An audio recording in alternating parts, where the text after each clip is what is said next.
안녕하세요. 주식공부입니다. 오랜만에 주식시장에 들어왔습니다. 다 저 혼조세고요. 이렇게 내려왔다가 올라왔다가 여기서 옆으로 기고 있는데요. 어디로 갈지 아직 모르죠. 근데 특이한 거는 유가도 비슷하고 고객의 접근도 뭐 별 변화가 없고 신용정보도 별 변화가 없습니다. 근데 특이한 건 원달러 환율이 많이 떨어졌습니다. 그러면 원달러 환율이 많이 떨어진 건 무엇을 의미하는 걸까요? 환율 차트를 한번 보겠습니다. 이 환율 차트 월봉인데요. 1998년도부터 지금까지 쭉 나와 있는 건데요. 이 IMF 때는 거의 2,000원 근처까지 갔었습니다. 그러다가 확 떨어지면서 그 IMF 때 뭐 200 몇 포인트까지 떨어졌다가 1000까지 올라오죠. 그러니까 이게 환율이 떨어지면 코스피는 반대로 올라가는 거죠. 그랬다가 여기는 금융위기 때 또 쫙 떨어지죠. 올라갔다가 올라가니까 800포인트까지 떨어졌었죠. 그러다가 또 2000까지 올라갑니다. 이게 떨어지면 코스피는 반대로 올라가는 거죠. 그러다가 여기는 그 코로나 팬데믹 사태로 2020년 3월 달에 1300원까지 떨어집니다. 환율이 올라갑니다. 1300원까지. 올라가니까 주가는 1500 깨졌지 않습니까? 1500 깨지면서 다시 바닥을 다지고 또 이제 이렇게 3000까지 갔다가 3300까지 갔다가 현재 2400입니다. 그리고 여기는 1500 깨졌는데 지금은 이렇게 환율이 이때보다 더 올라갔는데 2400입니다. 그러니까 우리나라 펀더멘털이 점점 좋아지는 거죠. 여기는 200까지 떨어졌었고 여기는 더 올라갔었는데 800까지 떨어졌었는데 여기 1500까지 갔다가 지금 이렇게 올라왔는데 2400입니다. 그리고 이게 환율이 쫙 올라가다가 한번 부러지면은 쫙 내려옵니다. 그래서 여기도 쫙 올라갔는데 한번 부러지기 시작하면은 우리나라 그 경제학자분들은 1100 정도가 적정 환율이라고 그럽니다. 1100 정도가 바닥을 다지죠. 여기 콘크리트입니다. 여기는 더 이상 이게 밑으로도 잘 안 내려가지만 위로도 잘 안 올라갑니다. 그래서 여기도 보면은 한번 부러지면은 이제 거의 바닥을 잡은 거라고 봅니다. 일시적으로 더 올라갔지만 바로 떨어집니다. 그래서 이제는 바닥을 일시적으로 여기까지 1500 깨질 수도 있지만 뚫고 올라갈 수도 있지만 내려올 거라고 봅니다. 그러면 내려오면은 주가 지수는 3300을 뚫고 올라가겠죠. 근데 아직 경기가 그렇게 좋지는 않은 상황이라 어떻게 될지 이게 무조건 일로 떨어진다 그러면 이거를 100% 안다 그러면 부자가 되겠죠. 금방 이 떨어지는 거에 베팅을 할 그런 투자 수단이 많거든요. 그러니까 부자가 되겠죠. 근데 그거를 정확히 아는 사람은 없죠. 그래서 투자는 불확실성 아닙니까? 불확실성. 확실하면은 투자가 아니죠. 불확실성입니다. 그래서 모든 거를 확률을 놓고 이 떨어질 것도 대비해야 되고 올라갈 것도 대비해야 됩니다. 그냥 무조건 한 방향으로 하다가는 갑자기 거지가 되는 수가 있습니다. 돈이 많건 적건 내가 1억을 갖고 투자를 하건 1000억을 갖고 투자하든 거꾸로 투자하면은 금방 깡통이 됩니다. 돈의 크기는 중요하지 않습니다. 어떤 분은 나 5천만원 갖고 했는데 나는 돈이 적어서 지금 5천만원어치 주식을 샀는데 현금이 하나도 없다. 그랬는데 그거는 웃기는 얘기입니다. 천만의 말씀입니다. 그러면 5천만원이 만약에 5천억 갖고 한다. 그런다고 현금이 있을 것 같습니까? 이 사람이? 없습니다. 금방 사다 보면은 여기서 막 올라간다고 막 사요. 사는데 이게 돈이 많건 적건 다 사버립니다. 현금을 들고 있는 사람은 제 주변에는 한 명도 못 봤습니다. 그러면 이게 이렇게 가다가 계속 올라만 가는 주식시장은 없죠. 뚝 떨어져요. 그리고 여기서 산 거 다 몰려 있습니다. 현금 하나도 없어요. 그러면 어떻게 합니까? 아, 내가 돈이 모자라서 현금이 없다 그러는데 그거는 웃기는 얘기죠. 자기가 1억이 아니라 100억을 갖고 있어도 벌써 다 샀지 않습니까? 그러면 현금이 없는 거지. 돈의 크기랑은 아무 상관이 없습니다. 5천만 원 갖고도 여기 1,000만 원 샀어요. 여기서 또 1,000만 원 샀어요. 그리고 3천원 돈으로 갖고 있습니다. 그러면은 아니면은 여기서 3천원 샀어요. 그럼 이만큼 올라오면은 여기서 1,000이건 2,000이건 팔아야지. 수익 신호를 내야죠. 왜냐? 떨어질 걸 대비해서. 무조건 계속 올라가는 주식은 없지 않습니까? 그럼 여기 꼭대기에서 2천만 원어치 수익 실현했으면 이렇게 팍 떨어지면 여기서 그거 수익 실현한 걸로 사야죠. 근데 가만히 갖고 있으면은 수익 났던 게 본전으로 갔다가 다시 마이너스로 갑니다. 이런 투자는 그 투자에 적합한 그런 체질이 아니라고 생각합니다. 물론 정답은 없어요. 삼성전자 저 옛날에 500원 할 때 갖고 있다가 지금 얼마입니까? 뭐 8, 9만 원까지 갔다가 지금 뭐 5, 6만 원 가나요? 뭐 하여튼 그렇게 가면은 5, 6만 원 가더라도 이게 몇 배입니까 이게? 500원에서 5천원, 5만원, 100배 아닙니까? 5만원이라고.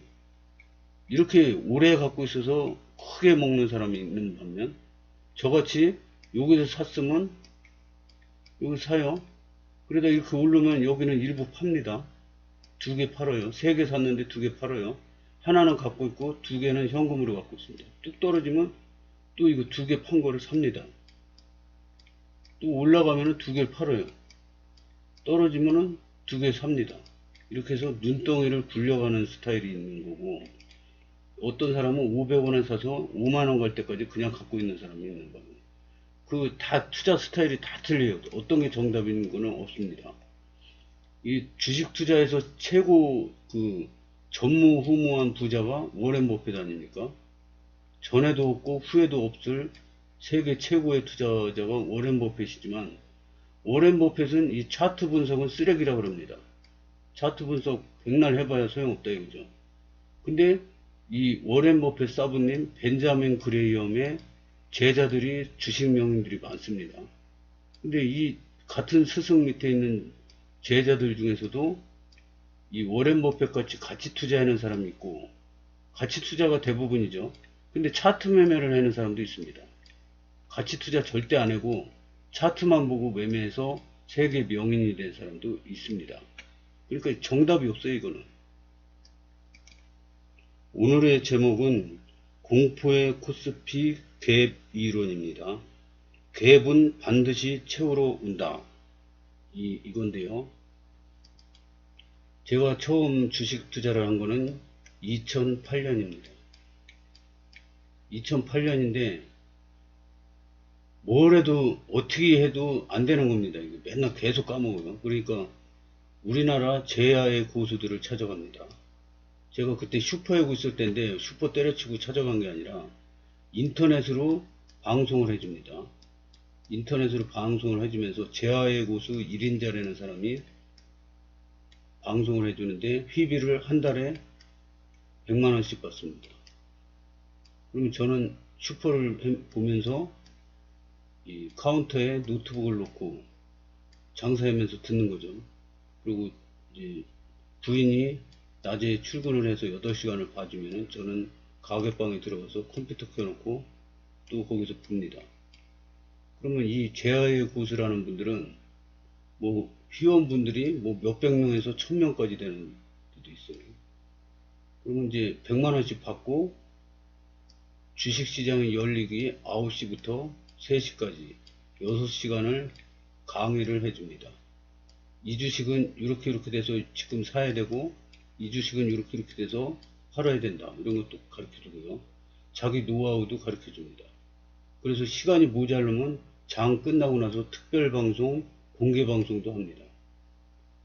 그래서 그러면 이분한테 한 3달을 배우잖아요. 그러면 하루에 6시간씩 3달을 배우면 이분의 노하우를 다 빼먹습니다. 그러면 또 다른 제야의 고수한테 가요. 또 배웁니다. 그러면 이렇게 3년을 했습니다. 무려 3년을. 3년을 했는데 제가 똑똑하면은 지금 이 증권방송을 아주 멋지게 설명도 잘하고 그래서 유명한 유튜버가 됐겠죠. 근데 3년 동안 배웠는데 제가 똑똑한 저 주식 투자자가 아니고 어리버리 주식 투자자입니다. 그래서 많이 배우긴 했는데 설명은 잘 못합니다. 그런데 이 3년 동안 배운 게 3년 동안 이 2008년도에 2000에서 800까지 떨어집니다. 계속 까먹다가 이제 도저히 안 돼가지고 이 고수들한테 배우는데 800에서 2000 올라갈 동안 한 달에 100만원씩 바쳐가면서 하루에 4시간씩 자면서 공부해가지고 한 번도 벌어보지 못하고 계속 까먹습니다. 이렇게 올라가는데 800에서 2000 올라가는데 바닥부터 시작해서 열심히 배웠고 공부 진짜 못 빠지게 배웠는데 계속 까먹습니다. 그랬는데 이때 배운 게 이때는 독이었었는데 지금은 내 마음대로 해도 손실이 안 나고 조금씩 수익이 나거든요. 근데 이때 배워놓은 게 지금은 하나씩 생각이 나면서 써먹고 있습니다. 그거를 이제 다 공개한 거죠. 2021년 4월에 유튜브를 시작했거든요. 5억 돌파 기념으로 했는데 현재 22년 11월이죠. 1년 한 6개월 정도 됐는데 7억 돌파했습니다. 근데 그걸 매매를 유튜브 방송하는 동안 사고 파는 거 다 보여줬습니다. 방송 안 할 때는 안 했습니다. 매매를. 그랬는데 옛날에 이 배운 거 중에 이 무협지도 보면은 무림의 최고 고수들끼리 뭐 한 7명이 모여서 대결을 합니다. 근데 무협지에 보면 그 무술 고수들이 자기가 체득한 그 비법을 책으로 만들어서 몸에 갖고 다닙니다. 뭐 소림사 최고 고수도 자기 비법책을 갖고 다닙니다. 근데 여기서 다 양패 구상을 해서 다 죽었어요. 동시에. 그러면 이 소림사도 이 사람의 그 소림사 재산 아닙니까? 이 사람이 여기 있으면 제자 양성도 하고 그러면서 이 소림사의 그 실력이 쭉쭉 늘어납니다. 근데 이 사람이 실종돼 버렸어요. 비법도 없어졌어요. 여기 다 있는 거예요. 7명. 근데 주인공이 나중에 시간을 흐른 다음에 닦아서 비법서를 다 보면서 7명의 공동 제자가 됩니다. 그래서 이제 무림에 출두해서 전무후무한 세계 최고 고수가 되죠. 그게 워렌 버핏 아닙니까? 근데 저는 이 여러 제아의 고수들한테 배웠는데 제가 똑똑하면은 뭐 여기 슈퍼개미가 돼서 지금 막 날리고 있겠죠. 슈퍼개미. 근데 제가 배우긴 배웠는데 좀 어리버리해요. 그래가지고 아직 고수는 못 되고 한 중수 정도 됩니다. 근데 이때 배운 거 중에 하나가 생각이 나는 게 갭이론이라는 겁니다. 갭이론. 갭이론은 뭐냐?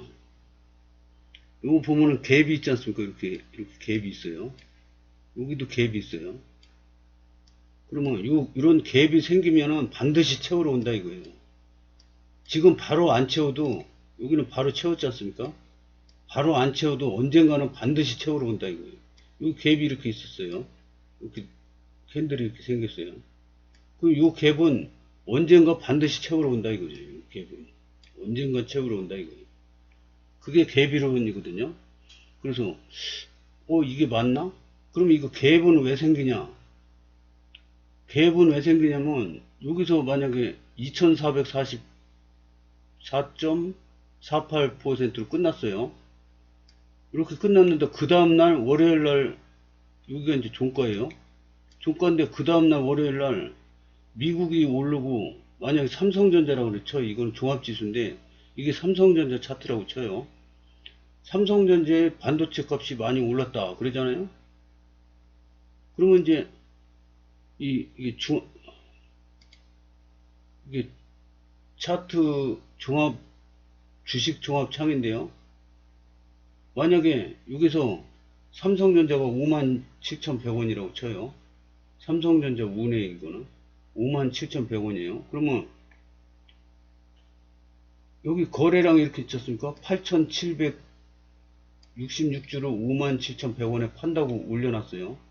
57,200원에는 23,000주가 있어요. 근데 삼성전자가 반도체 가격이 급등했다 그러니까 너도나도 장 초반에 9시 장 시작인데 8시 반부터 미리 그 매수해 놓는 게 있어요. 동시호가에 살라고 미리 매수를 올려놓는 게 있어요. 그게 한 50만 주 된다 그래요. 그래서 여기서부터 여기까지 다 사버렸어요, 벌써. 살라고 주문을 넣어놨어요. 아직 체결은 안 됐는데. 그러면 이게 58,000원에 딱 떠서 시작해요. 그러면 차트는 어떻게 되느냐? 차트 어디 갔어? 차트가 여기서 시작해야 되는데 여기 딱 떠서 시작합니다. 막 동시호가에 벌써 살려는 사람이 많으니까 여기까지 이 매물을 다 먹어버리고 여기서 시작하는 거예요. 이게 갭입니다. 이게 여기서부터 여기까지. 그럼 반대로 삼성전자가 악재가 나왔어요. 악재가 나와서 서로 팔라 그래요. 막 그러면 아까 그 호가창에서 그 미리 판되는 사람이 많잖아요. 그러면 이게 시작을 여기서 시작합니다. 그럼 이게 갭이 생기는 거죠. 이게 갭입니다. 근데 한 번 생긴 갭은 반드시 채우러 온다고 그렇게 배운 기억이 나요. 그래서 이게 십몇 년 전에 배워놓은 건데 갑자기 생각이 나는 거예요. 그래서 이게 맞나? 그리고 한번 봤습니다. 한번 봤는데 이게 옛날에 1985년부터 지금까지 현재까지 차트인데요. 그러면은 여기가 500이고 여기가 1000이에요. 여기는 IMF부터 200까지 떨어졌어요. 그러면 여기 100에서 1000까지 올라왔거든요. 근데 최고 떨어진 게 200이에요. IMF 때. 쭉 거서 100에서 200까지 올라왔을 때 여기 갭이 많거든요. 근데 이거를 어떻게 채웁니까? 그럼 앞으로 언젠간 채운다고 그랬는데 이게 채우려면은 100까지 내려와야 되는데 이거는 불가능하죠. 나라가 망하기 전에. 그러면 진짜 있었나? 한번 볼까요? 여기 보면은 갭이 많아요. 갭이 많은데 이거를 어떻게 채웁니까? 못 채웁니다. 그래서 제가 갭 얘기를 왜 했냐면 여기 코로나 때 보니까 이거를 딱 봤어요. 보니까 여기 갭이 있어요. 갭이 있는데 여기 못 채운 갭이 있거든요. 그럼 이거 한 1600 정도 돼요. 그럼 우리나라가 이 갭을 채우려면 1600을 내려와야 된다는 거거든요. 그러면 이거를 보니까 갑자기 공포스러운 거예요. 이게 지금 2400인데 이게 1600까지 떨어진다는 얘기 아닙니까? 그래서 야 이거 그러면 반드시 채우러 가면 1600까지 가는 거 아니야? 그렇게 생각했는데 그게 아니더라고요. 그러면 요 800까지 떨어졌어요. 금융위기 때 800까지 떨어졌어요. 여기는 100에서 시작했는데 200까지 떨어졌었죠. 근데 800까지 떨어졌었는데 1500 깨졌었죠. 코로나 때. 근데 이거를 깨겠습니까? 800까지 이게 떨어지겠습니까? 우리나라가 지금 경제학자들이 우리나라 적정 가치는 3000 정도 된다 그러는데 지금 2400도 싼 건데 이 1500까지는 코로나 때 급작스럽게 잠깐 급락한 거고 한 번도 없었던 위기죠. 근데 이게 1500까지 1600까지 떨어지겠습니까? 이게 떨어진다면 몰빵해야죠. 혹시 떨어질 수도 있습니다. 왜냐 정답은 없기 때문에. 그래서 제 생각에는 한 95%는 채우러 온다. 이게 맞는 것 같습니다. 그래서 제가 잠깐 동안 공포에 잠겼었는데, 우리나라 그러면 갭이 여기 1600에 갭이 있는데 이거 채우러 온다는 거야? 그럼 이렇게 떨어진다는 건데. 그래서 잠깐 공포에 잠겼었는데, 그거는 아니고 95%